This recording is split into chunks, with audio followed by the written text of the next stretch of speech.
dapat nga maging masaya ako. Alam mo yon. Kasi, may kinuwento ko sa inyong, yung sa boyfriend ko.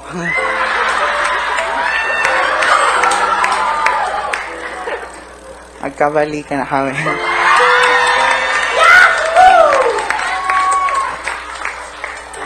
Naging, ano siya, naging mas sweet.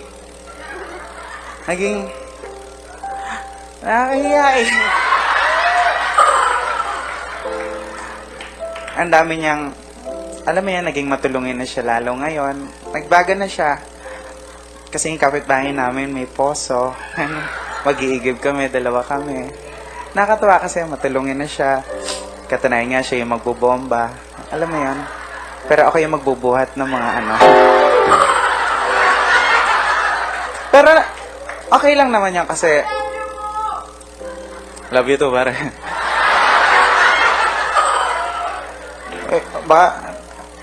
Masaya kasi kung noon pork chop, ketchup yung kinakain ko. Ngayon masaya na kasi beef steak na siya. Barbecue stick nga lang sa akin. Sabi niya maganda raw yan, may pagkain ka na may toothpick ka pa.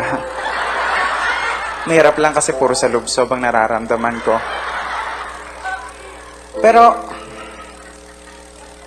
parang nagdadalawang isip pa rin ako na tuluyan ko dahil kagaya nga nung sinasabi ng mga kasamahan ko, mga, alam mo na yan, mga katrabaho ko na, magnanakaw nga siya. Kasi yung una, inisip ko na yung ref na misplaced lang. Pero hindi eh. Nawala na yung TV. Nawala yung aircon, electric fan, component, ibang mga appliances. Sumadya ako one time sa kanila. Nakita ko lahat ng mga gamit ko. Sabi ko, ano ginagawa ng gamit ko rito? Sabi niya, hindi. Ipaparaffle ko to para sa mga mahihirap. Natuwa naman ako dun sa puntong yon kasi matulungin naman pala talaga siya. Ako nga lang yung nagsasakripisyo.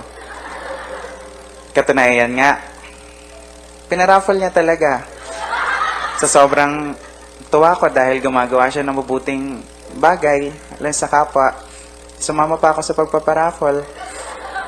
Siya yung bumubunot. Nagulat nga lang ako dahil una niyang nabunot, pangalan niya. Pangalawa, pangalan pa rin niya.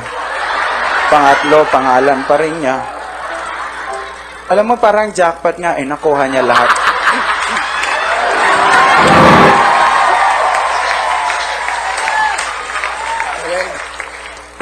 Hindi ko naman makuha ang umangal kasi valid, kasi may DTI representative.